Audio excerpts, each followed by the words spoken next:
വ്യോമപാത തുറന്നതിന് ശേഷം ബഹ്റൈൻ വിമാനത്താവളത്തിൽ നിന്ന് ആദ്യ വിമാനം പറന്നുയർന്നു. നീണ്ട ഇടവേളയ്ക്ക് ശേഷം ആദ്യ വിമാനം പറന്നുയരുന്നതിൻ്റെയും പ്രവർത്തനങ്ങൾ സാധാരണ നിലയിലേക്ക് മാറ്റുന്നതിൻ്റെയും നടപടിക്രമങ്ങൾ വിലയിരുത്താൻ ഗതാഗത വാർത്താവിനിമയ മന്ത്രിയും എത്തിച്ചേർന്നു.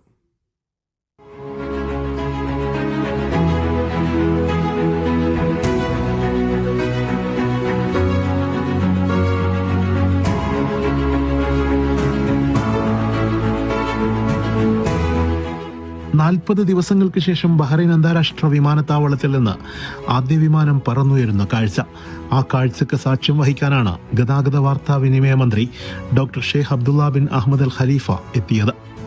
ഇറാൻ ആക്രമണങ്ങളെ തുടർന്ന് മേഖലയിലുണ്ടായ യുദ്ധസമാന സാഹചര്യത്തിൽ അടച്ചിട്ട ബഹ്റൈൻ വ്യോമപാത തുറന്നതോടെ വിമാനത്താവളത്തിന്റെ പ്രവർത്തനങ്ങൾ ഘട്ടം ഘട്ടമായി സാധാരണ നിലയിലേക്ക് മാറ്റാനുള്ള ശ്രമങ്ങൾ ഊർജിതമായി നടക്കുകയാണ്.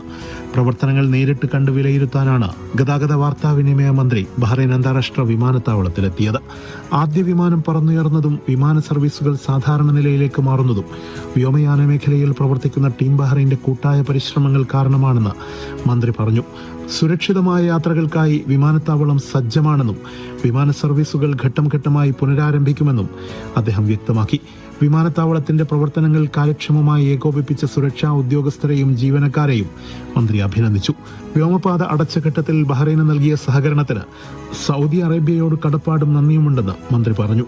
അന്താരാഷ്ട്ര നിലവാരത്തിലുള്ള സുരക്ഷ ഉറപ്പുവരുത്തിയായിരിക്കും വിമാന ഗതാഗതം പൂർണ്ണമായി പുനഃസ്ഥാപിക്കുകയെന്നും മന്ത്രി കൂട്ടിച്ചേർത്തു. Siraj Pallikkara, media 1, Bahrain.